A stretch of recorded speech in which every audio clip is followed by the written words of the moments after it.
So this video will provide a broad overview of our course. You can kind of view it as a summary of the course syllabus, although I do encourage you to read that in detail, and I will show you how to access it on Canvas in the week 1 intro video. So I always think when you're starting a new course that it's important to look at the learning outcomes, or oftentimes they're called learning objectives. And if you were just to look over these 6 learning objectives very quickly, and you were to compare them to an introductory programming course within a computer science discipline, you'd see that there's quite a bit of difference. And that's not too surprising given the scope of our class. Particularly what we want to do is to provide you with adequate computational skills in order to be able to solve problems in computation for engineering workflows.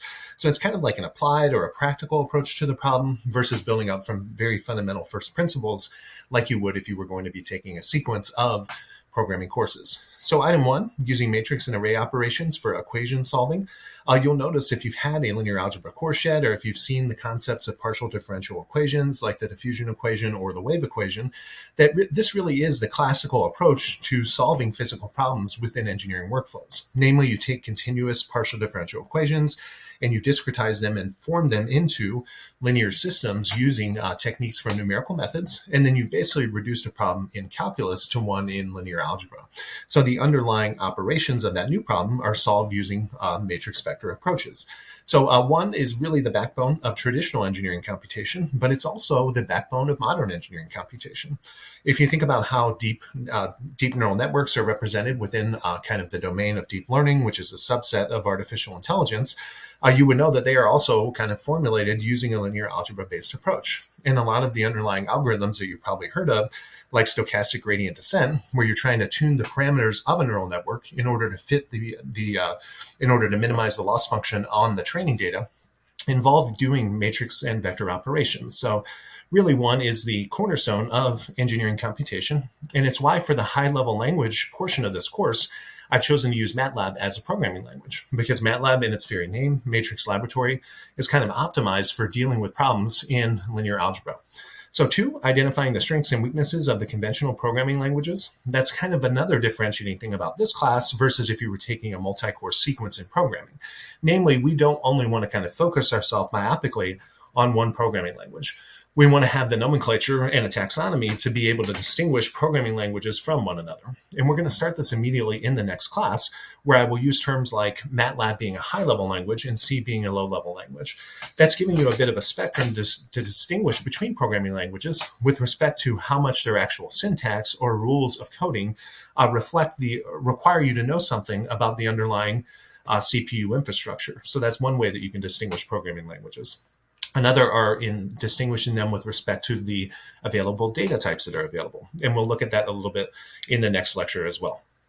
When you look at item 3 there, it might come as a bit of a surprise. When you think about taking a programming course, you probably didn't think about having to cover spreadsheets. However, in engineering computation, one of the things that's most important is getting to an optimal solution in as an efficient manner as possible. And oftentimes spreadsheets are a wonderful tool for being able to do that in different applications. We're not going to spend a lot of time on actual spreadsheet-based analysis. I'm going to kind of take the viewpoint of using spreadsheets since they naturally are kind of analogous to tabular data structures in high-level programming languages like MATLAB and Python, with the rows corresponding to samples and the columns corresponding to variables. We're going to do the majority of our spreadsheet content within kind of an introductory data science module, which will hopefully provide you with some valuable tools kind of in the modern workplace. 4, describing methods for the design of programs that control equipment or analyze data. Really, those are kind of 2 of the fundamental computational workflows that engineers do, either taking data that they generate or taking data that was generated by someone else and extracting value out of that, whether that's doing statistical hypothesis testing, generating visualizations, or maybe building some sort of machine learning model. And when you think about equipment control, you think about being able to take instrumentation, have some type of input-output interface on it, be able to validate input from a user, have some type of conditional execution, and so on. In addition to kind of mimicking that in a MATLAB type programming environment, I'm also going to use a discussion board assignment to introduce you to the concepts of a programming language known as LabVIEW, which is kind of produced out of a company called National Instruments, which is headquartered in Austin. We're not going to code in LabVIEW, but I think given that that is a learning objective of the course, it's important to be cognizant of how this is done in the modern marketplace. For 5, writing computer programming is to solve engineering problems and perform simulations. That's just kind of being able to apply the stuff that we're learning in this course. 6 deals with the importance of visualization, and we're going to hit on that in a lot of detail a bit later on. So I won't read the schedule in a lot of detail. I just want to call out the most important points. First and foremost, you'll notice that on the deliverable side of things, you have a blend of homeworks and labs. And if I were in an online asynchronous course, I would say, well, how are you going to differentiate between a homework and a lab? And really, that's just going to be based upon the level of instruction that's provided in the actual assessment. So particularly for the first few labs, what those are going to feel like is me walking you through step by step how to implement what I'm actually talking about. So it would be much like you were logged into computers or your laptops around a room, and I'm kind of coding on a screen in front of you. So there's going to be a lot of step-by-step instructions, particularly in the first few labs, versus homeworks are going to feel more like traditional homeworks. You notice that in addition to the labs and homeworks, we'll have discussion boards beginning this week. The majority of the discussion boards are going to focus on kind of introducing some emerging concepts in computing that we just don't have time for within the rest of the course. Our first exam will occur during week 4. We'll have 2 exams during the course. The second will be in week 7. Here, you'll notice an important thing in week 6. We're going to introduce the final project. That's going to be an entire kind of data pipelining project. I'm going to give you a large data set. You're going to build an import interface. You're going to build a user interface in order to allow the end user to extract a subset of the data, do some basic computation on what you extract, and generate a visualization. In addition, you see where the spreadsheets come in there in week 6, week 4, week 5. If you kind of wonder what we're doing, conditional program execution in MATLAB is just a fancy way to say if statements, if else statements, along with looping structures like for loops and while loops. So we will hit all of the classic concepts in a traditional introductory programming course. They're just going to kind of be introduced at the high level language where the syntax is relatively forgiving, and we won't use Python. That way we don't have to worry about setting up any type of build environment or dependencies. However, you'll notice in week 6 here, the interpreted versus compiled languages discussion board. That's going to serve as kind of a transition point to allow us to focus our last couple of weeks on the C programming language, which is a lower level programming language that will allow us to elucidate a lot of those concepts from CPU architecture that we introduced earlier on in the course. In addition, just kind of as something fun, we'll have a module on Intro to AI in the last week.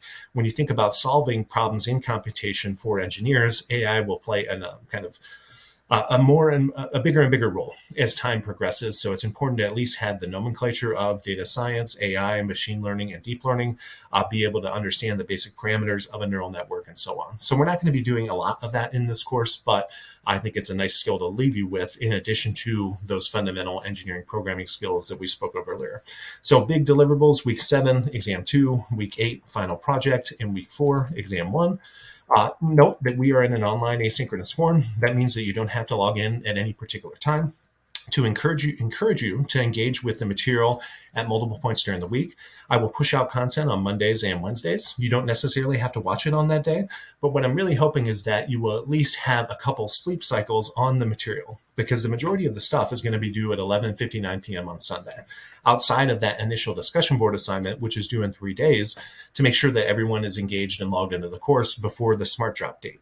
So in addition, if you need to get in touch with me, I'll be available for fixed office hours from 5 to 6 p.m. on Zoom, and I do have that link on the course website. I'll post an announcement about the office hours the first couple times to kind of get you in the habit of them.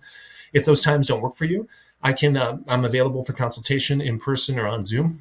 Just note that a couple weeks this summer, I'm going to be traveling and presenting at conferences. So it will likely turn out that it's best for us to meet online. And I know a lot of you aren't necessarily local to SAC anyways, so that will probably work out pretty well. In terms of how the grades are going to be assigned for the course, we'll have 5 homework assignments. In total, those are worth 20% of your grade. So take, everything when we're in an 8-week course should be taken seriously, because if you look at it, there is each particular assessment will constitute a large portion of the grade. So if you only have 5 homework assignments and there were 20% of the grade, in total, each is worth 4%. Similar idea for the lab assignments. There were 25% of your grade and we only have 5 of them. So you don't want to miss one necessarily. And the late work policy is described in the syllabus. I'm allowed to be more flexible than the policy that I described in the syllabus. And I often will, because I think it's important in these accelerated summer courses, particularly with multiple holidays, within them to allow people grace and flexibility in case they have actual travel plans in place. But always good to let me know, because I can kind of hold to that late policy of kind of taking a day-by-day deduction in your score if assignments are submitted late. So in addition to the 5 homeworks and 5 labs, you'll have 4 homework discussion board assignments. Those are worth 15% of your grade. This is one thing that people traditionally just overlook because they're like, hey, discussion boards can't be that important. But again, they are quite important. We'll have 2 exams along with a final project. In terms of the initial steps to being successful for this course, what you want to do is complete your initial discussion board assignment and then make sure that you have your MATLAB account, your MathWorks account set up, and that you're able to access MATLAB online, because we will start coding immediately in week 2. Part of the reason we do the intro to computing lecture in week 1 is just in case anyone has technical difficulties getting their MATLAB account set up. But hopefully no one will have them, and I will talk to you all soon.